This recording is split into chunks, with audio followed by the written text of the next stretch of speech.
खुशामदीद नाज़रीन, आप देख रहे हैं करंट अफेयर स्पेशल। मैं हूं शहजाद रजा। वज़ीर आज़म पाकिस्तान ने आज 1.5 खरब रुपए के एक बड़े मंसूबे का आगाज़ किया, कामयाब पाकिस्तान प्रोग्राम, जिसके ज़रिए तकरीबन 40 लाख पाकिस्तानी ख़ानदानों को आसान कर्जे दिए जाएंगे। ये कर्जे वो अपने कारोबारी मकासद के लिए भी हासिल कर सकते हैं।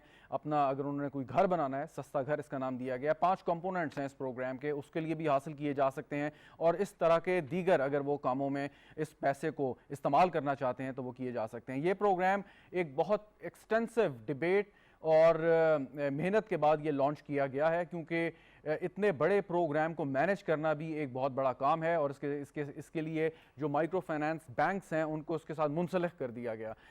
इसके साथ एक मैकेनिज्म बनना था, जिसकी वजह से थोड़ी सी इसमें ताख़ीर हुई। लेकिन वज़ीर आज़म साहब जो आज इस तकरीब में खिताब कर रहे थे इफ्तिताह के मौके पर, उन्होंने कहा कि उन तमाम रुकावटों को दूर कर दिया गया है। और इसके साथ साथ उन्होंने कुछ महंगाई के ऊपर भी बात की। कहा कि पेट्रोल की कीमत अगरचा पाकिस्तान में हालिया दिनों में बढ़ी है, लेकिन फिर भी माँ सिवाय उन चंद अरब ममालिक जहाँ पे ये जो तेल है ये पैदा होता है, इसके अलावा पाकिस्तान में इसकी कीमत सबसे कम है। और इसके साथ गंदम की कीमत में या आटे की कीमत में 37% आलमी सतह पर इजाफा हुआ, जबकि पाकिस्तान में इसमें 21% इजाफा हुआ है। तो महंगाई बढ़ी, लेकिन उस हिसाब से नहीं जो हमारे खित्ते में दीगर ममालिक में और दुनिया भर में बढ़ी है। बहरहाल इस प्रोग्राम से एक बहुत बड़ा काम यह होने जा रहा है कि हुकूमत ने जो पैसा लोगों को देना है, चाहे वो कारोबारी मकासद के लिए हो या अपने घर तामीर करने के लिए, वो एक सर्कुलेशन में आएगा, तो एक मार्केट चलेगी, एक साइकिल चलेगी।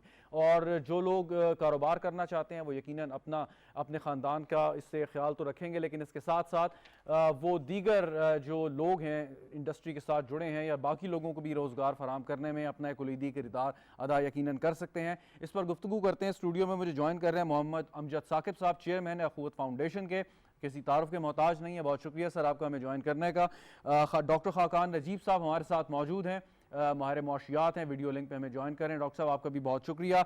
नासिर हयात मगू साहब सदर हैं FPCCI के, और पाकिस्तान की ये जो तंजीम है तमाम इसमें जो बड़े कारोबारी ग्रुप्स हैं, इंडिविजुअल्स हैं, उनको ये हेड करते हैं। कारोबारी जो तबका है पाकिस्तान में उसकी रिप्रेजेंटेशन कर रहे हैं। सर आपका भी बहुत शुक्रिया। अमजद साकिब साहब आपसे आगाज़ करता हूँ। ये एक और आपको आज हमने जो जहमत दी कि आपकी जो अखुवत फाउंडेशन है वो ये काम कर रही है प्राइवेटली, और आपको एशिया का एक बहुत बड़ा या सबसे बड़ा अवार्ड भी इस सिलसिले में मिला, तो कोई मुश्किल होता है ऐसे प्रोग्राम्स को मैनेज करना कि आप किसको पैसा दे रहे हैं, क्या वो वापस करेगा नहीं करेगा, उससे उस पैसे से वही काम करेगा जिसका वो कागज़ों में लिख रहा है? बिस्मिल्लाहिर्रहमानिर्रहीम। शहजाद साहब पहले तो शुक्रिया, और मैं अपने आगाज़ में यही कहूँगा कि ये पूरे पाकिस्तान के लिए आज एक बड़ा मुबारक दिन है कि तारीख़ का एक अहम संग मील है कि गरीबों तक सरमाए की फराहमी यकीनी हो जाएगी इंशाअल्लाह ताला, और उसमें बग़ैर सूद के, जो आपकी दीनी इक़दार के मुताबिक है और आईन पाकिस्तान के ऐन मुताबिक है। दूसरा सवाल आपका यह है कि कितना मुश्किल है गरीबों तक पहुँचना। बात यह है कि गरीब की जो वल्नरेबिलिटी है, उसके जो मसाइल हैं और उसके साथ साथ उसका जो पोटेंशल है, उसका हमने सही तौर पर शऊर नहीं किया। हम गरीब को समझते हैं कि शायद वो इखलाक में भी गरीब है, किरदार में भी गरीब है, सलाहियत में भी गरीब है, और उसके पास कोई आगे बढ़ने का रास्ता ही नहीं है। ट्रू, ऐसा हरगिज़ नहीं है।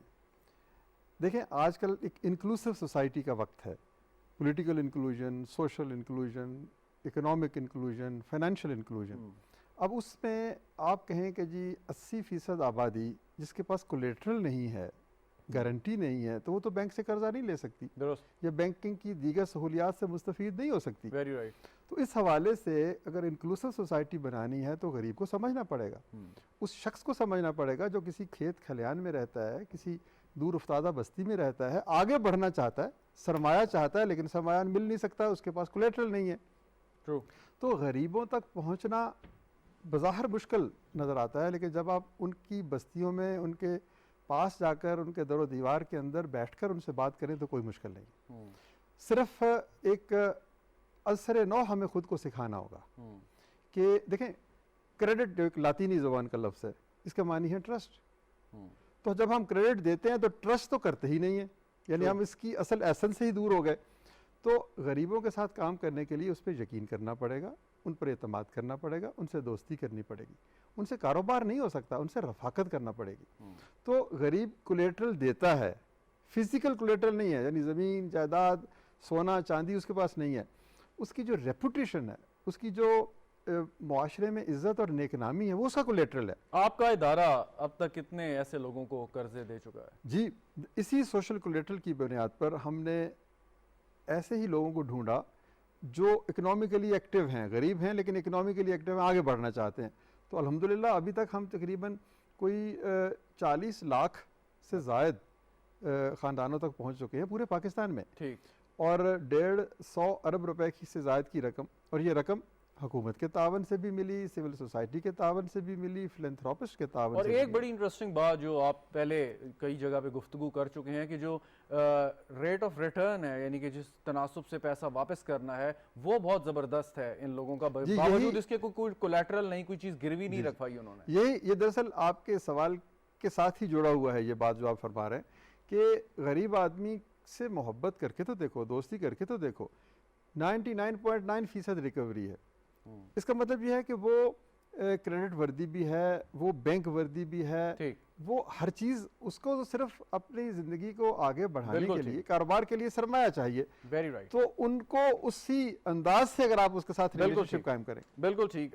डॉक्टर खाकान नजीब साहब, ये अमजद साकिब साहब की आपने गुफ्तगू सुनी, ये तो एक जो फलाही रियासत में काम होना चाहिए वो ये काम कर रहे हैं, लेकिन और खिदमत खल्क कर रहे हैं, बल्कि काम नहीं कर रहे।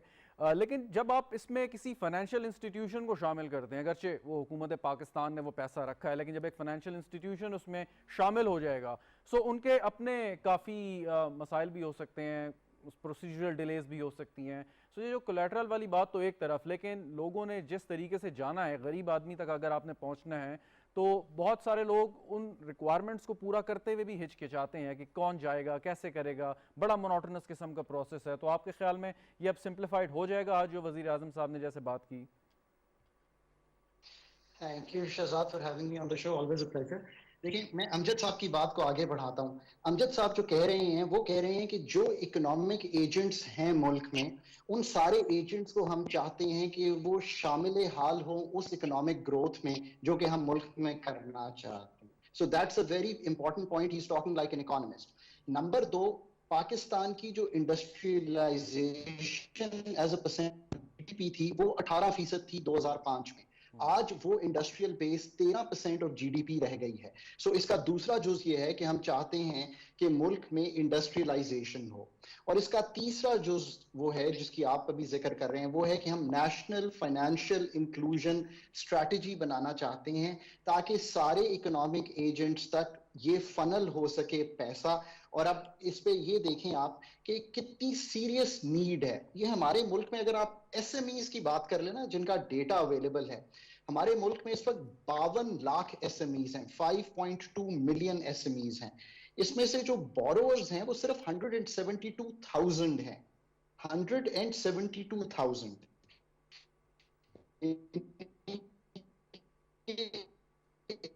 जो अब हम ये चाह रहे हैं कि सारे इकोनॉमिक एजेंट्स जो इनसे नीचे की सतह पर भी काम करना चाहते हैं, 5 लाख तक का भी, उनको भी पैसा जाए।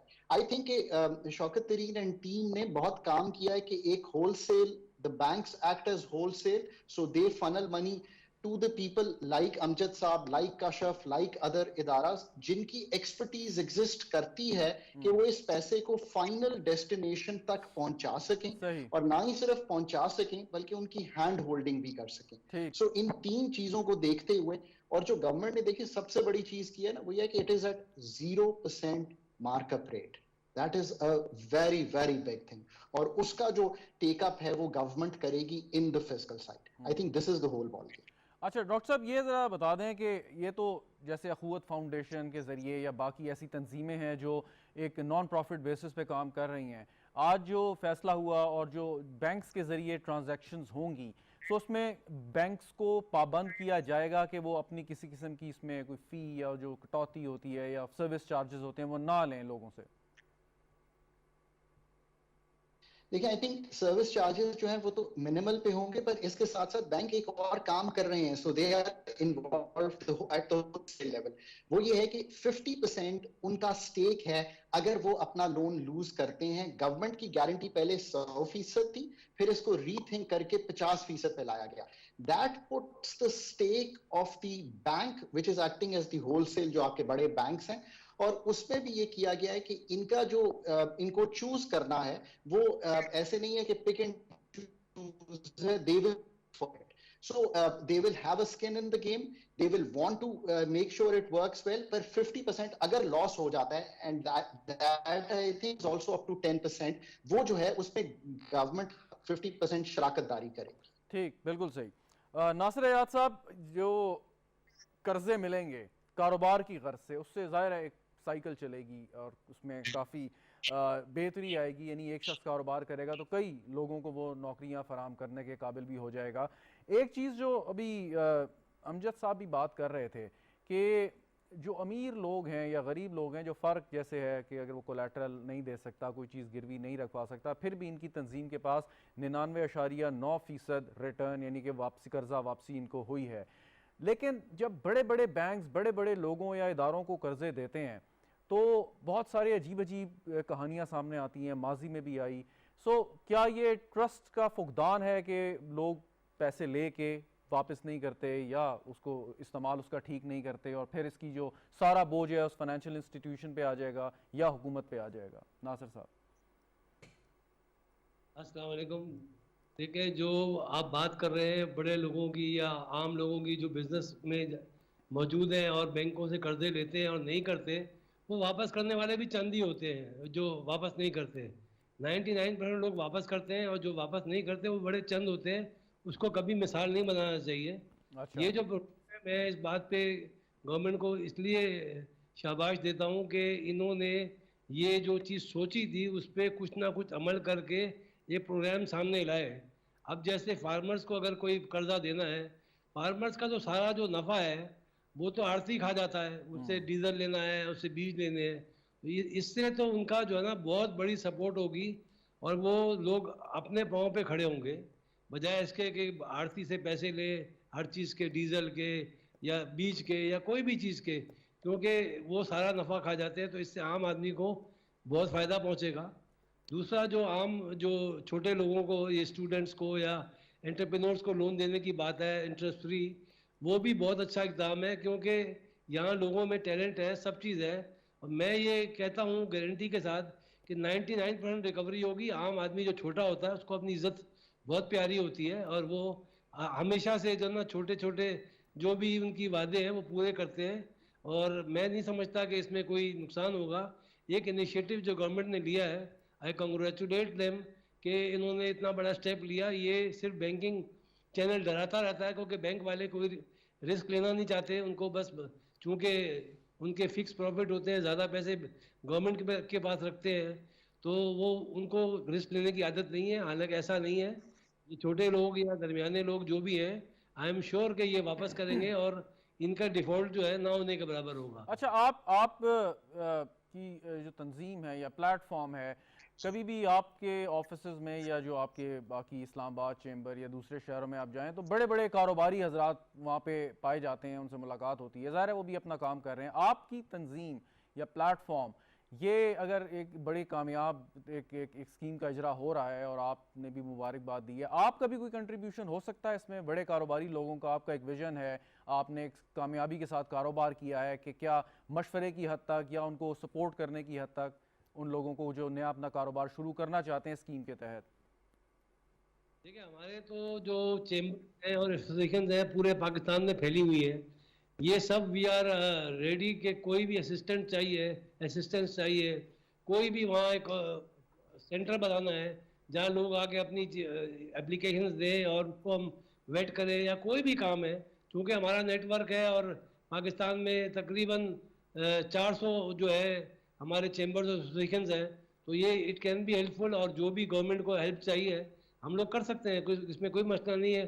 क्योंकि जो लोग होते हैं वो मकामी होते हैं, वो लोगों को जानते हैं, वो समझते हैं, तो इसमें कोई इतनी बड़ी बात नहीं है कि हम इससे फ़ायदा गवर्नमेंट उठा सकती है। साकिब साहब, आपने कहा कि 99% से ज़्यादा लोगों ने जो है वो कर्जे वक्त पे लिए और वक्त पर वापस कर दिए। कई इक्का दुक्का केसेस होते होंगे कि मतलब कोई ऐसा प्रॉब्लम आ गया या किसी ने मिस यूज़ किया, यकीनन इसको आप रूल आउट नहीं कर सकते और आपकी तंजीम यकीनन बड़ी छांट फटक के बाद जो है वो कर्जे देती होगी। जब सरकारी सतह पे काम होता है, क्योंकि बड़े मैसिव लेवल पे होना है और हम 1.5 खरब रुपए की बात कर रहे हैं, सो उसमें ये जो चेक एंड बैलेंस है, अकाउंटेबिलिटी है, ये कितनी ज़रूरी है आपके ख्याल में? जी शहजाद साहब, पहले तो मैं मकबूल साहब की इस बात को भी ज़रा उसके ऊपर भी कुछ कहना चाहूँगा कि उन्होंने जो तावन की बात की है, हमारे लिए ये बहुत बड़ी एक खुशखबरी होगी। उन्होंने फरमाया कि उनके 400 के करीब जो चैम्बर्स हैं, तो अगर हमें ये अच्छे कारोबारी हजरात को आइडेंटिफाई करने में मदद दे दें, या ये कहें कि जी हमारे इतने अरकान हैं, इनको उनमें कुछ छोटे कारोबारी भी तो होंगे ना, तो 5 लाख तक के, तो उससे हमारे एतमाद में दो चंद इजाफा हो जाएगा कि इन्होंने छानबीन के बाद जो सही कारोबारी, बिल्कुल दुरुस्त कहते हैं, जो सही कारोबारी होता है वो बड़ा हो या छोटा हो, वो डिफ़ॉल्ट नहीं करता कि ये एक कंटिन्यूस प्रोसेस है। एक दफ़ा कर्जा लेके तो ज़िंदगी संवरती नहीं है, ये तो एक मुसलसल अमल है। तो हम इनसे बात करेंगे और उन लोगों की तलाश करेंगे इनके साथ मिलके। दूसरा जो आपकी बात है कि देखें, हम इस वक्त भी, अब मैं सिर्फ अगर अखुवत की बात करूँ, बहुत सारे और अदारे हैं, हमारे 800 से ज़्यादा दफातर हैं, पूरे पाकिस्तान में हम काम कर रहे हैं, और हर महीने हम तकरीबन 80,000 से लेके 1 लाख तक का कर्जे देते हैं, नंबर इतने लोन्स देते हैं। तो हमारा अल्हम्दुलिल्लाह एक बड़ा full proof, transparent and fully accountable एक बड़ा कॉम्प्रिहेंसिव सिस्टम मौजूद है। तो उसके ऊपर अब देखिए, इंफ्रास्ट्रक्चर तो मौजूद है, एक्सपीरियंस भी मौजूद है, विल भी मौजूद है, अब रिसोर्सेज भी आ गए और हुकूमत की पार्टनरशिप भी आ गई।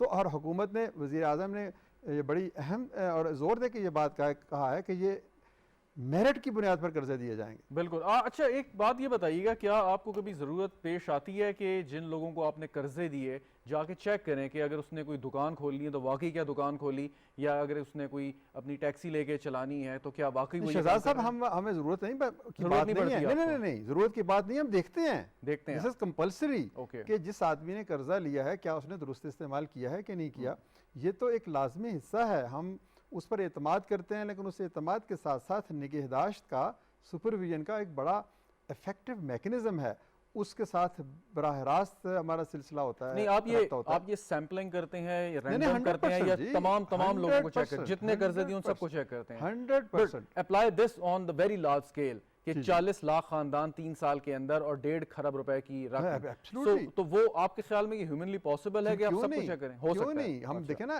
पूरा हमने इसके ऊपर होमवर्क कर रखा है पिछले 3-4 महीनों से, जब से हुकूमत अपनी इसके ऊपर सोच विचार कर रही है, हम भी अपनी कैपेसिटी बिल्ड कर रहे हैं। और हमारा ये निज़ाम ऐसा ही है कि इसमें पैसा, बेशक अब कर्ज आप 1 करोड़ रुपए दे रहे हो या 100 रुपए दे रहे हो, आपको ये महफूज करना है उस रकम को, और उस शख्स को इस तरीके से उसकी सलाहियतों को नमू देनी है कि वो अपनी जिम्मेदारी से। तो आप last question before I go to the break, आप क्या करते हैं कि अगर एक शख्स ने एक दुकान खोलने के लिए आपसे कर्जा लिया और वो रकम उसने उस काम पे नहीं लगाई, कुछ और काम कर लिया, तो आपके पास क्या? पहली चीज तो ये है कि उसकी हम तरबियत ऐसे करते हैं कि वो नहीं, वो उसने देखा ना, this is a window of opportunity. उसको पता है कि आज मैंने ये लाख रुपए का कर्जा लेके अगर गलत इस्तेमाल किया तो अगली दफा मुझे नहीं मिलेगा, तो he will never like to shut that window of opportunity, number 1। Number 2 ये है कि उसकी मॉनिटरिंग, उसकी सुपरविजन, उसकी हौसला अफजाई। और नंबर 3 ये है कि जब वो अगर खुदा न खास्ता दुरुस्त इस्तेमाल नहीं करता, तो फिर हम उसको जाके बताते हैं, जब वो अगली दफ़ा लेने आता है कर्जा, तो हम कहते हैं कि नहीं, अब आपको कर्जा नहीं मिल सकता। तो ये एक, आप समझें कि इसको कैरेट एंड स्टिक तो हम नहीं कह सकते, अलबत्ता ये हुस्ने किरदार, हुस्ने इखलाक और हुस्ने मोहब्बत है कि हम किस तरह से उसको अपने इस दायरा कार में एक अहम किरदार के तौर पर। आपकी तंजीम से एक शख्स एक से ज्यादा मरतबा कर्जा ले सकता है, प्रोवाइडेड कि उसका ठीक इस्तेमाल जी, उसने दुरुस्त इस्तेमाल किया और वक्त पे वापस किया जी, बिल्कुल ठीक। एक वक्फा नाज़रीन लेते हैं, गुफ्तगू हमारी जारी रहेगी, वक्फे के बाद दोबारा हाजिर होंगे, साथ रहिएगा।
अल्लाहु अकबर, अल्लाहु अकबर,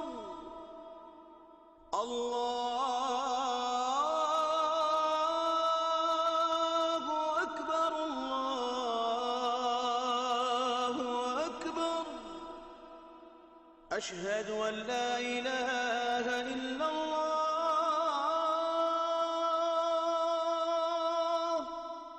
अशहदु अन ला इलाहा इल्लल्लाह,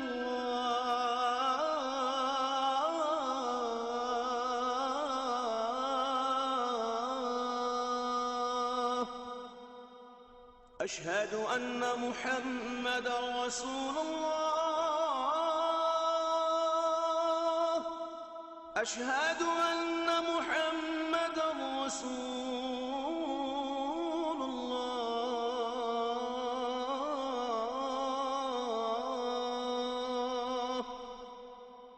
हय्य अला सलाह, हय्य अला सलाह,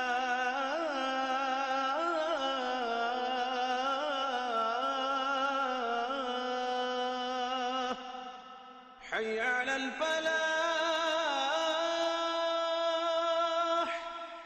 हय्य अलल फलाह।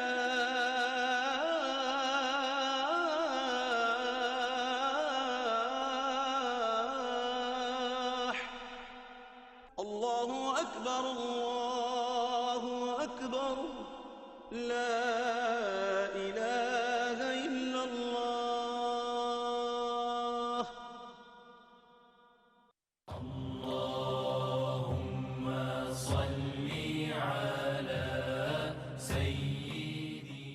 हज़रत अबू हुरैरा रज़ी अल्लाह ताला अन्हु से रिवायत है कि रसूलुल्लाह सल्लल्लाहु अलैहि वसल्लम ने खाने को कभी ऐब नहीं लगाया, यानी बुरा नहीं कहा। अगर ख्वाहिश हुई तो खा लिया, वरना छोड़ दिया।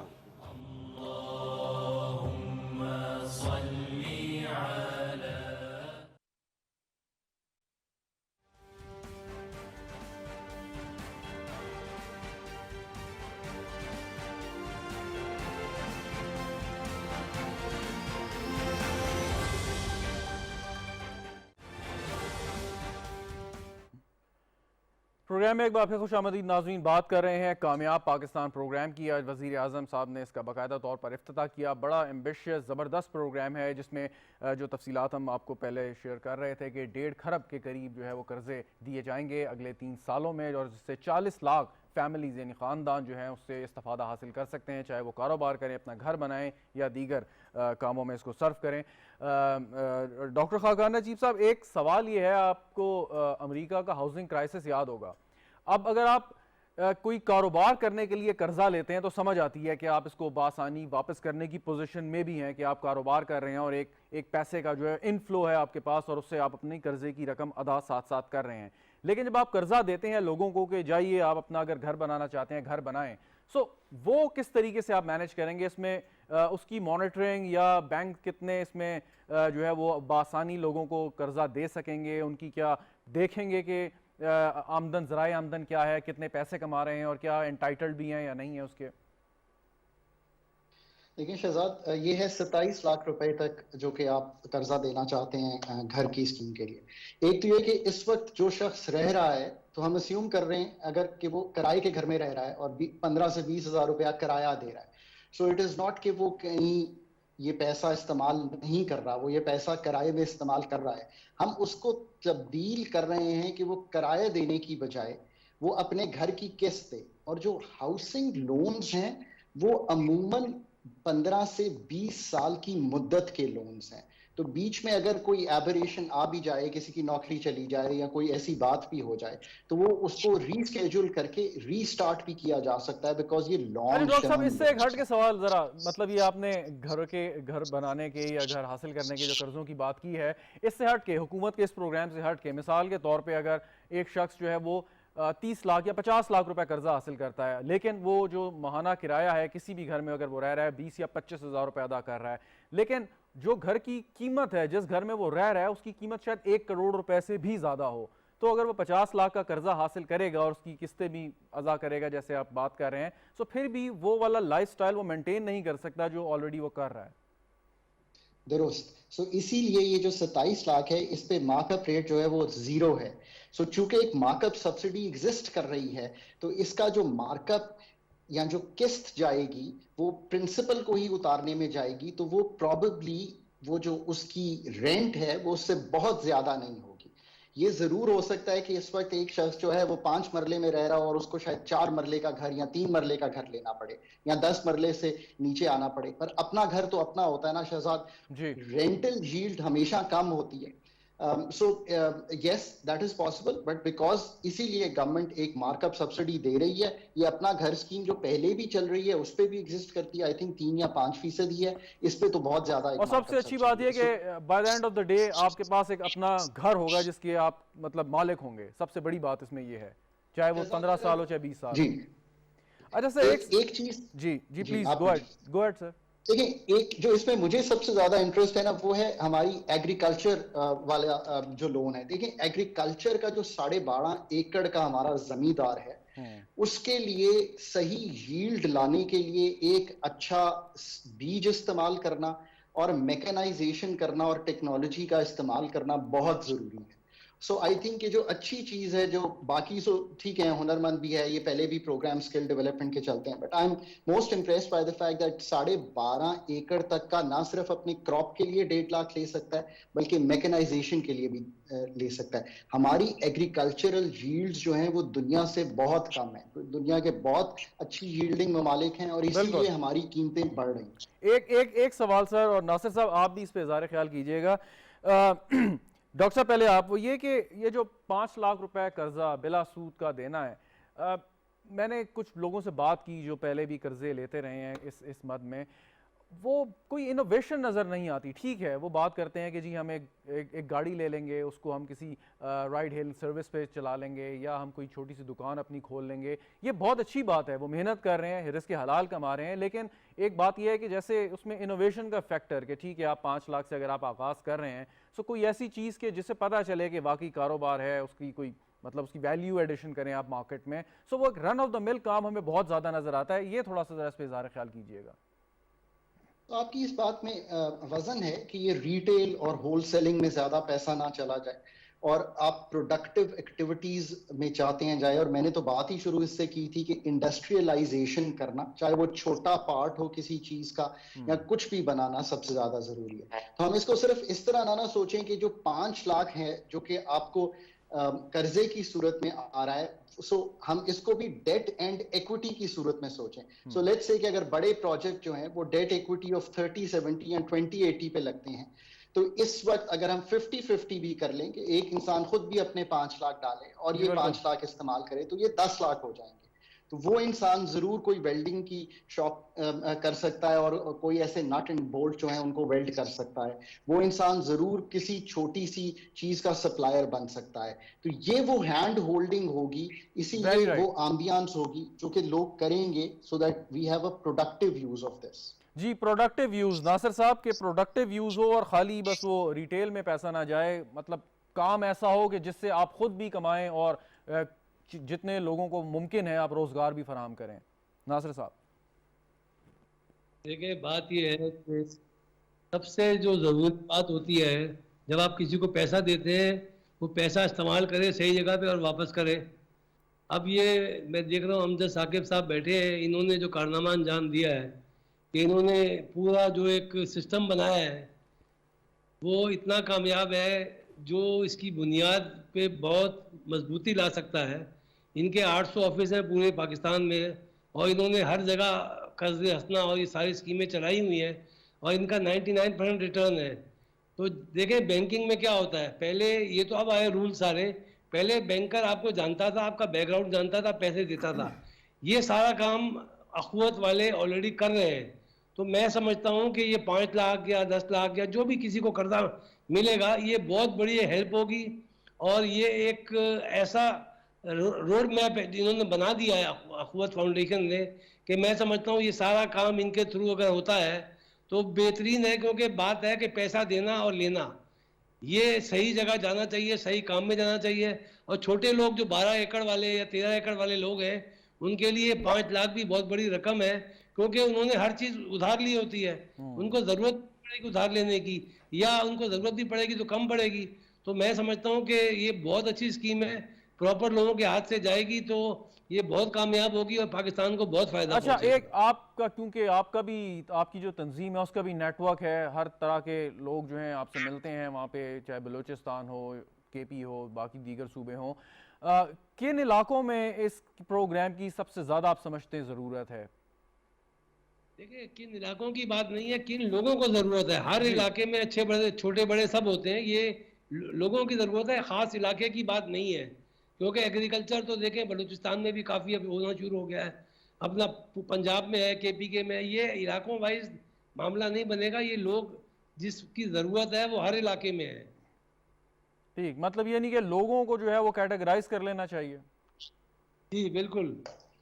अच्छा, और आपके ख्याल में फोकस क्या होना चाहिए इसमें? ठीक है, लोग आएंगे बहुत से, हर हर हर बैकग्राउंड से लोग आएंगे ये कर्जा हासिल करने के लिए, लेकिन ज़्यादा फोकस क्या होना चाहिए आपके ख्याल में? कि जैसे भी डॉक्टर साहब बात कर रहे थे कि जो किसान भाई हैं हमारे, उनको भी ज़रूरत है, उनका बहुत इसमें फ़ायदा हो सकता है, कि फोकस कोई करने की ज़रूरत है, या जनरल रखें, जो आए उसको आप उसके मेयार को देखते हुए, क्राइटेरिया पूरा करता है तो आप उसे कर्जा दें? देखिए, फोकस तो होना चाहिए, बड़े शहर का फोकस नहीं होना चाहिए।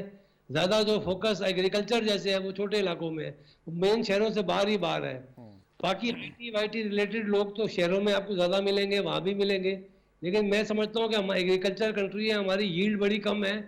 खाना पीने के लिए 22 करोड़ आदमी है, और आप देख रहे हैं कीमतें बढ़ रही है। तो एक बहुत बड़ा सेक्टर वो है जहाँ जो है फोकस होना चाहिए, ताकि हमारी ग़िज़ाई ज़रूरत तो पूरी हो। जहाँ ग़िज़ाई ज़रूरत पूरी है, फिर उसके बाद एक स्टेबिलिटी हो जाती है कि अपनी इंपोर्ट पे जी बिल्कुल, दारोमदार नहीं। बिल्कुल ठीक। और अमजद साहब, ये किसानों की बात हो रही है, सो एक बहुत बड़ा तबका आपका जो है वो ज़राअत से मुंसलिक है, और बदकिस्मती से ये कि वो सारे इस विशियस सर्कल में फंसा हुआ है जिसका भी ये इजहार कर रहे थे।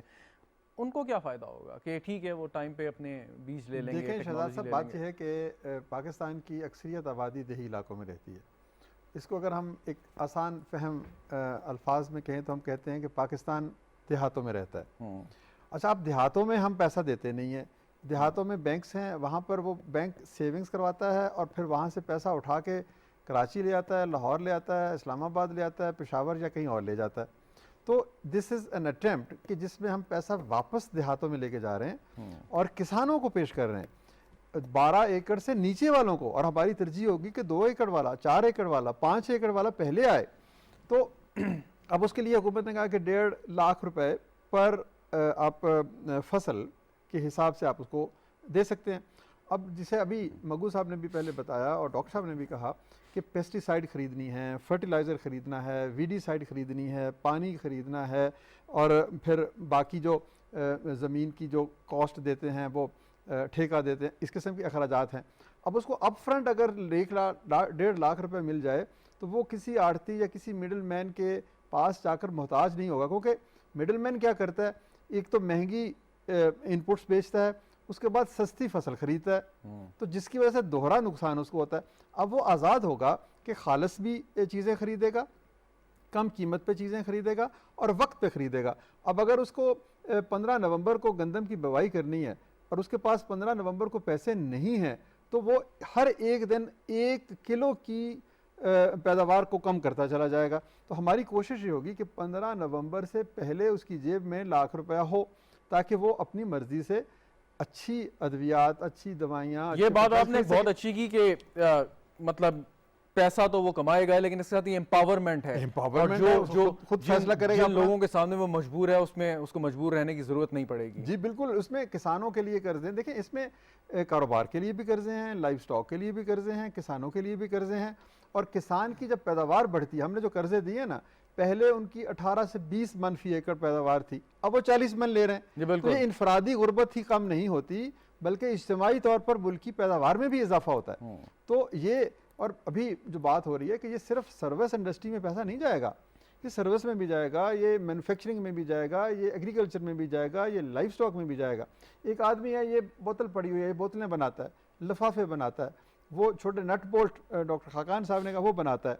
निचली सतह पर जो मैन्युफैक्चरिंग की जो इंडस्ट्री है, हमने देखा है 150 से ऐसे ज़्यादा कारोबार हैं जो लाख, 1.5 लाख, 2 लाख रुपए की इन्वेस्टमेंट से वो इन तमाम ज़रूरियात को पूरा करते हैं। तो ये एक मैन्युफैक्चरिंग भी होगी, सर्विसेज भी होंगी। बिल्कुल। एग्रीकल्चर और लाइफस्टॉक के बारे में मैं बहुत ज़्यादा ऑप्टिमिस्टिक हूँ कि एक तो यह है कि उन लोगों तक पहली दफ़ा फरावानी से पैसा जाएगा, आसान शराइत पे होगा, और फिर उसके बाद यह है कि वो हर फसल पर लेंगे। फिर उन्होंने 2 लाख रुपए इजाफी रकम उसके इक्विपमेंट के लिए भी दी है कि अगर आपने मैकेनाइजेशन की तरफ जाना है तो वो भी आप कर सकते हैं। तो मैं समझता हूँ कि हमारा जो पिछले 10-12 सालों में एग्रीकल्चर के लोन्स देने का भी बहुत तजर्बा, और हम समझते हैं कि that is extremely productive loans, कि वो किसान को वक्त पे सरमाया मिलना जो ऐसे ही है जैसे आप समझें कि प्यासी ज़मीन को पानी मिल जाए। जी बिल्कुल सही कहा डॉक्टर खाकान नजीब साहब। ये पाकिस्तान में एक बहुत बड़ी तादाद ऐसी ख़वातीन की है कि जो जिनके पास मतलब घर चलाने का तो पैसा शायद हो, लेकिन उसको अपनी हालत को बेहतर करने के लिए, अपने कंट्रीब्यूट करने के लिए अपनी फैमिली के लिए कुछ, तो वो मजबूर होती हैं, कोई काम कर नहीं सकती। आइडियाज़ हो सकते हैं, उनके पास विजन हो सकता है, लेकिन सिर्फ इस वजह से कि सरमाया नहीं है। सो आप किस तरीके से इनकरेज करेंगे ऐसी ख़वातीन को कि अगर वो घर बैठ कर भी कोई काम करना चाहें और इस वजह से वो नहीं कर पा रही कि उनके पास एडिशनल रकम नहीं है, तो अब क्या इसका प्रोग्राम के ज़रिए उनका ये गिला दूर हो जाएगा, ये रुकावट दूर हो जाएगी? लेट मी से कि मैं बहुत खुश हूं कि अमजद साहब ने इस बात पे बात की है कि ये एग्रीकल्चर यील्ड्स, एग्रीकल्चर प्रोडक्टिविटी बढ़ने का जो एक तो सोशल इंक्लूजन का पहलू है, एक ये है कि इसका मैक्रो इकोनॉमिक इफेक्ट पाकिस्तान पे आ सकता है आज से चंद साल बाद। So I think this is a very very important. सही। The second thing is कि अभी हुनरमंद जो इसका पार्ट है, I think that is where gender inclusion जो है उसका बहुत बड़ा पार्ट हो सकता है। ऐसे बहुत से अदारे जो अभी भी काम कर रहे हैं और आगे बढ़ के और काम कर सकते हैं, जिसमें हम सिर्फ ये टीचर ट्रेनिंग नहीं करें खवातीन की, बल्कि हम और बहुत तरह के हुनर, चाहे वो सिलाई कढ़ाई हो, चाहे वो IT की ट्रेनिंग हो, जो कि ये घर बैठ के आपने कहा ना, जो कि काम किए जा सकते हैं, जो कि ऐसी चीजें जो कि सोसाइटी में वो कंट्रीब्यूट कर सकें। सो इधर वो रोल आएगा कि ये हुनरमंद प्रोग्राम जो है इसका, उसको हम कैसे डिजाइन कर पाते हैं कि उसमें जो सोशल इंक्लूजन के अलावा जेंडर इंक्लूजन है वो एक बहुत बड़ा पार्ट प्ले करे। और फिर वही खवातीन जो हैं वो बोरो कर सकती हैं to get a computer, to get a सिलाई machine, to contribute in the society. I think वहाँ जो इन दोनों को आपने वेड करना है, कारोबार को और हुनरमंद प्रोग्राम को, that is I think. Doctor साहब थोड़ा सा ये फिगर्स जो है ना, ये बड़े मुझ जैसे शख्स को फैसिनेट करते हैं कि जो 40 लाख, तकरीबन 3.7 की फिगर को उठी है, लेकिन 40 कर लें, 40 लाख ख़ानदानों को टारगेट करेंगे 3 साल में। अगर 40 लाख ख़ानदानों को आप टारगेट करते हैं और हमारा जो सक्सेस रेट है वो अखुवत वाला ही रहता है, सो अगले 3, 4 या 5 या 6 साल में मतलब क्या क्या हम देख रहे होंगे? वो 40 लाख ख़ानदान क्या कर रहे होंगे, किस तरीके से कंट्रीब्यूट कर रहे होंगे अपने लिए और नेशनल इकॉनमी में? लेकिन ये डेटा जो है ये ज्यादा आ रहा है, जो कि हमने पॉवर्टी रिलेटेड स्कोर कार्ड बनाया है, NSCR जिसे कहते हैं, जो नेशनल डेटा बैंक जो है वो एहसास में बिल्ड हुआ है। हम ये चाह रहे हैं कि ना वो आज़ाद हो जाएं हाई इंटरेस्ट, वो जो बैंक से बोरो करने की बजाय मार्केट से बोरो कर रहे हैं। सो हम पहले ये चाह रहे हैं, हम ये चाह रहे हैं कि उनकी इज्जत नफ्स में इजाफा हो, वो किसी के आगे हाथ ना फैलाएं, they are not privy to the market कि वो एक होलसेलर से पैसे ले रहे हों।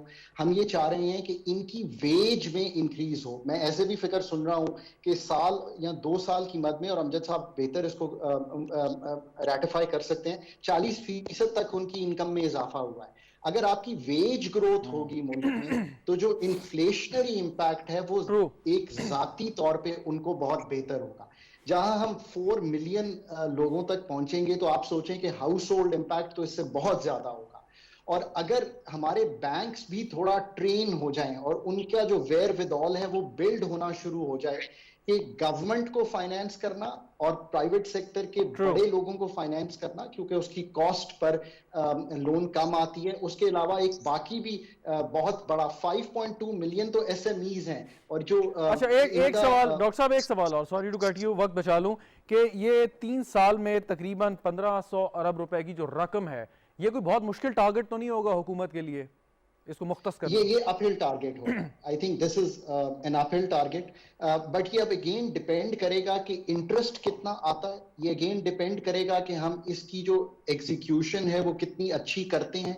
ये अगेन डिपेंड करेगा कि हम कितना मुल्क में बाकी एम्बियंस को भी लेके चलते हैं। सिर्फ मतलब देखें, फाइनेंशियल इंक्लूजन तो एक स्ट्रैटेजी है ना, उसके साथ साथ क्या वो अच्छा बीज भी अवेलेबल है मुल्क में, क्या वो अच्छा फर्टिलाइजर भी अवेलेबल है मुल्क में, क्या अच्छी मैकेनाइजेशन के जराए भी अवेलेबल है मुल्क में। So it is the overall ambience जो क्रिएट करेगी कि हम इस पैसे को यूज करें। बिल्कुल सही। Nasir ji sir please finish. I think कि हुकूमत ये भी चाहती है कि जो बैकवर्ड एरियाज हैं, स्पेशली जिसमें बलूचिस्तान है, गिलगित बल्तिस्तान है, उनसे जो उनके कुछ डिस्ट्रिक्ट्स हैं जो कि बहुत बैकवर्ड हैं, उन पे ज्यादा इसका एम्फेसिस रखा जाए। आप पहले पूछ रहे थे कि कहाँ से इसको, so I think that would be the way to go forward. बिल्कुल ठीक। फाइनली जी नासिर साहब, अब अगर ये 1500 अरब रुपए बहुत ख़तीर रकम है, आपके PSDP से भी ज़्यादा, लेकिन 3 साल के दौरान जो है हुकूमत ने इसको पंप करना है मार्केट में और लोगों को देना है। सो ये इतनी बड़ी रकम जब मार्केट में आएगी और से कारोबार शुरू होंगे तो इन जनरल इसका एक बड़े लेवल पे इकोनॉमी पे क्या असर पड़ देखते हैं आप? देखिए, हम अब तक ये बात कर रहे हैं कहाँ जाएंगे पैसे, कैसे जाएंगे। हमको इस बात पे आना चाहिए कि इससे क्या जनरेशन होगी, कितनी GDP, कितनी चीज़ें इससे जो है ना मल्टीप्लाई होंगी। अब हमने पूरा प्रोग्राम तो कर लिया कि इस पैसे कैसे जाएंगे, क्या होगा।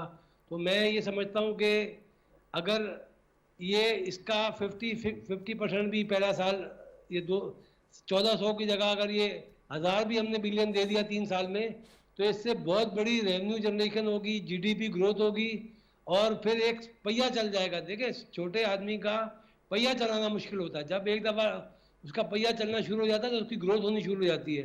तो असल बात यह है कि इसका GDP ग्रोथ में इम्पैक्ट कितना होगा। मैं समझता हूँ अगर 1000 बिलियन या 1400 बिलियन 3 साल में देंगे तो इसका जो इसकी ग्रोथ है वो कम से कम इससे डबल से ज़्यादा होनी चाहिए।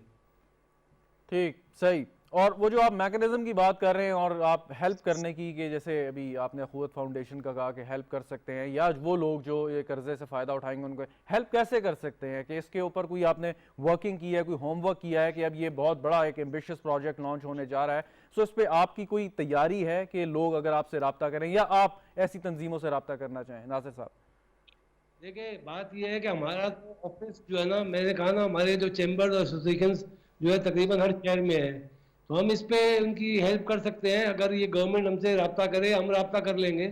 अगर एक कोई मैकेनिज्म हमसे बना ले तो हम इनको हेल्प करके आइडेंटिफाई कर सकते हैं कि कहाँ दें। मैंने आपको कहा, रिपीट करता हूँ, पहले ज़माने में बैंकर शक्ल देख के पैसे देते थे। पहले ये प्रूडेंशियल लॉज बिल्कुल नहीं होते थे। वो जो है वो काफ़ी हेल्प कर सकते हैं। बाकी ये अमजद साहब बैठे हैं, इन्होंने तो बहुत बड़ा प्रोग्राम किया है। मैं कहता हूँ आफरीन है, ये भी बहुत हेल्पफुल है। ये एक इलाके को, लोगों को जानते हैं। हमारी जो हेल्प होगी वी आर रेडी। बिल्कुल ठीक। फाइनली जी अमजद साहब, अब ये काम आपका ज़्यादा बढ़ जाएगा इस प्रोजेक्ट के लॉन्च होने के बाद।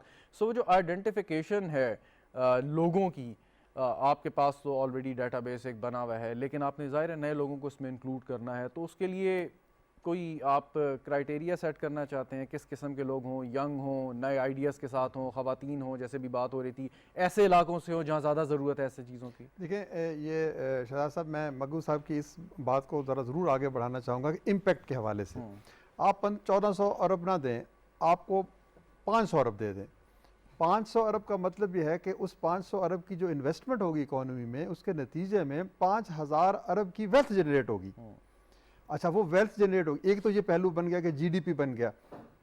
दूसरा पहलू ये है कि वो वेल्थ जो जनरेट होगी वो इक्विटेबली डिस्ट्रीब्यूट होगी 3.7 मिलियन फैमिलीज में। ट्रू। चंद लोगों की जेब में वो नहीं जाएगी। सही। तो ये एक न सिर्फ क्रिएशन ऑफ वेल्थ और GDP में इजाफा हो रहा है, बल्कि उसका एक डिस्ट्रीब्यूटिव मैकेनिज्म भी बन रहा है। इसलिए ये प्रोग्राम बहुत ज़्यादा अहमियत है। So your full marks to this program? जी बिल्कुल। मतलब देखें ना, आप गरीब को पैसा दे रहे हो, उसको एम्प्लॉयमेंट दे रहे हो, उसकी इज्जत नफ्स मजरूर नहीं हो रही। आईने पाकिस्तान को आप के मुताबिक आप उसको बगैर सूद के दे रहे हो। उसके साथ रियासत मदीना एक इस्तारा है। रियासत मदीना के जो मकासद हैं वो यही हैं कि इंसाफ हो और मौशी इंसाफ हो। तो ये उसकी तरफ एक कदम है। ये 500 हो, 1000 हो, 1400 हो, अब अगर ये सिलसिला चल पड़ा, ये एक बादे बहार का पहला झोंका है। बहुत शुक्रिया, बहुत पूरा शुक्रिया मुआशरा इससे अमजद साकिब मुतअस्सिर होना साहब, चाहिए। हमारे साथ आप मौजूद थे, बहुत शुक्रिया आपका। डॉक्टर खाकान नजीब साहब, नासिर हयात मगू साहब, आपका भी बहुत शुक्रिया। नाजरीन, गुफ्तगू आपने सुनी, बहुत एम्बिशियस प्रोग्राम, और जैसे बात कर रहे थे कि ये एक पहला कदम है और इससे जो फ़वाइद हासिल होंगे वो हमें आइंदा आने वाले सालों में नज़र आएंगे। लेकिन सबकी ज़िम्मेदारी है, जो लोग जैसे डॉक्टर साहब बैठे थे या अमजद साकिब साहब हैं, कि किस तरह अपना भी किरदार अदा करते हैं और उन लोगों को पाँव पे खड़ा करने की कोशिश करते हैं कि जो किसी दूसरे पर इस वक्त इन्हिसार कर रहे हैं। प्रोग्राम देखने का शुक्रिया, इजाज़त दीजिए, खुदा हाफिज़।